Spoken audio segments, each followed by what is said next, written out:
acesso.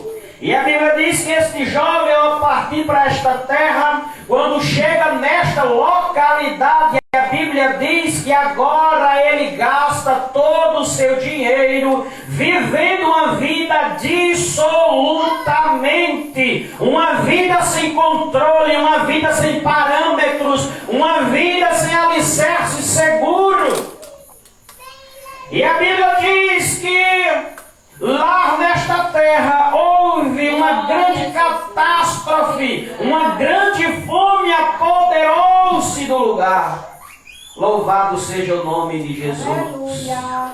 Mas o primeiro degrau que este filho pródigo desce distante de Deus é a teimosia, a obstinação de chegar para o Pai e pedir o que pertence. Louvado seja o nome de Jesus. Filhos precipitados se distanciam de Deus muito rápido. A Bíblia diz, no versículo de número 13, que após a teimosia do filho, agora o filho se torna egoísta, não aceita conselho e vai para a terra distante. No terceiro degrau, a Bíblia diz no versículo 13 que ele se separa e foi para uma terra longínqua. Terceiro degrau distante de Deus é a separação, a distância do homem para com Deus, e essa distância é chamada de pecado, porque a Bíblia diz que o pecado faz uma barreira entre vós e o vosso Deus. Outra coisa interessante acontece no versículo de número 13. A Bíblia diz que ele se torna insensível e também sensualidade ele se torna, porque na cidade ele se torna um homem sensual. No versículo de número 30 do capítulo 15 de Lucas, a Bíblia diz que ele gastou todo o dinheiro que tinha com as meretrizes.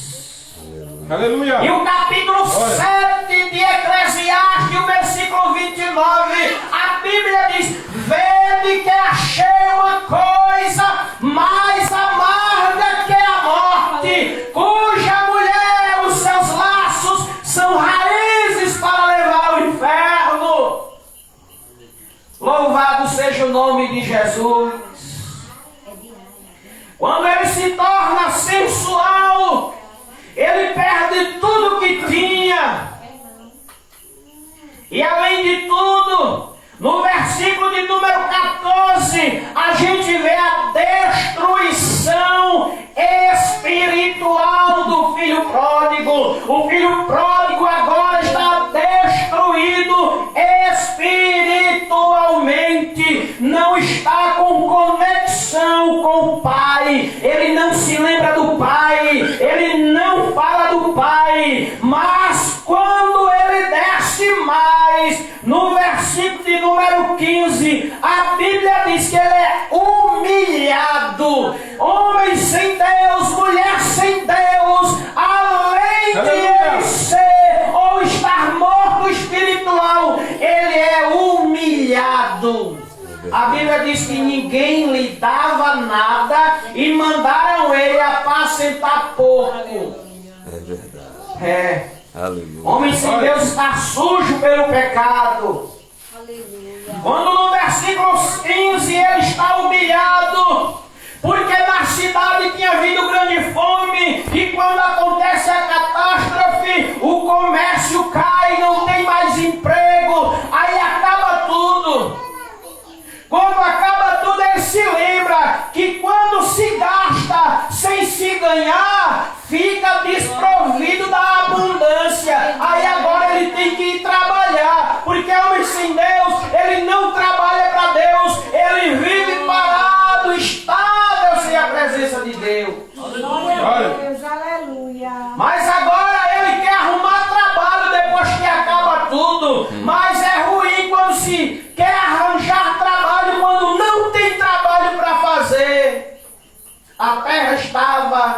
uma crise financeira.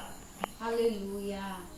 Aí a Bíblia diz que ele sai e arranja um emprego numa das fazendas, e a Bíblia diz que o levaram ele para apacentar porcos. Mas quando o homem está sem Deus e humilhado, ele é escravo. A Bíblia diz que ninguém lhe dava nada. Como pode? O direito primordial de todo trabalhador é ter alimento para trabalhar. Mas na empresa que ele foi, nem comida dava para ele trabalhar. Aí a Bíblia diz que quando vinham trazer as lavagens para dar aos porcos, a Bíblia diz que ele, ao olhar, agora ele deseja comer as bolotas que os porcos comiam. Louvado seja o nome de Jesus. Na história a gente não pensa, mas se observarmos, os porcos tinham mais valor do que a vida, porque os porcos eram alimentados, mas a vida estava perecendo. Mas eu conheço um Senhor que ele dá valor à vida. A Bíblia diz que ele morreu para que nós tivéssemos vida e vida com abundância. Louvado seja o nome de Jesus. Mas apesar de toda a humilhação, o jovem não se lembra do pai. Mas quando ele chega no último degrau, ele estava sentindo fome. Depois da humilhação vem fome. E há quem diga que a fome é mais profunda do que tudo, pois ela vai até a alma e destrói o homem psicologicamente. A ciência diz que a fome é tão profunda, se o homem passar por extremamente fome, ele olha para uma pessoa e acha que ela é comida e quer até comer. E isso a gente vê na Bíblia, quando houve o cerco em Jerusalém, em Samaria. A Bíblia diz que o rei estava passando por cima do muro e ouve-se o clamor de duas mulheres.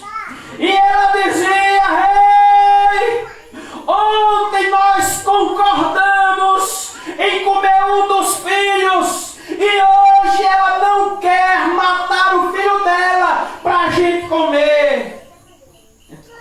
É porque depois da fome chega a consciência. E a Bíblia diz que o rei se humilha de uma tal forma que ele rasga as vestes, se mexe na cinza em humilhação a Deus. A fome nos leva a patamares humilhantes.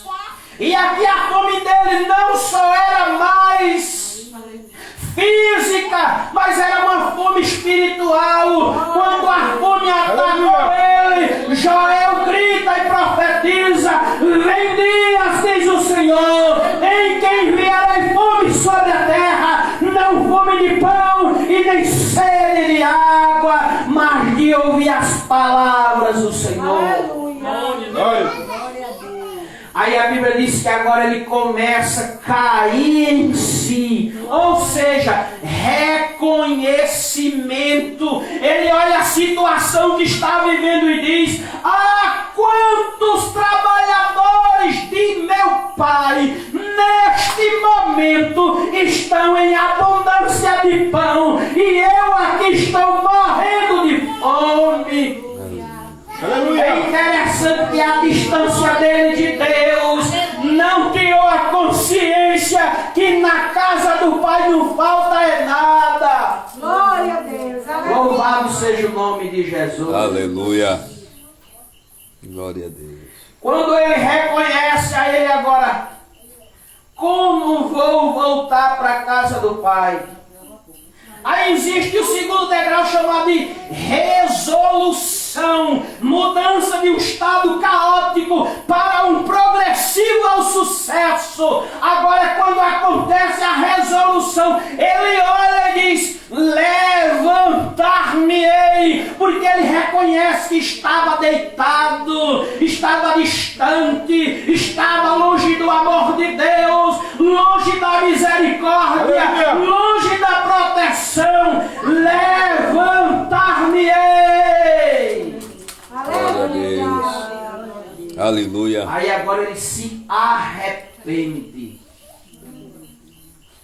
Quando ele se arrepende no versículo 19, no versículo 20 acontece o regresso. Ele diz: levantar-me-ei, irei ter com meu pai. O que vou dizer para o pai?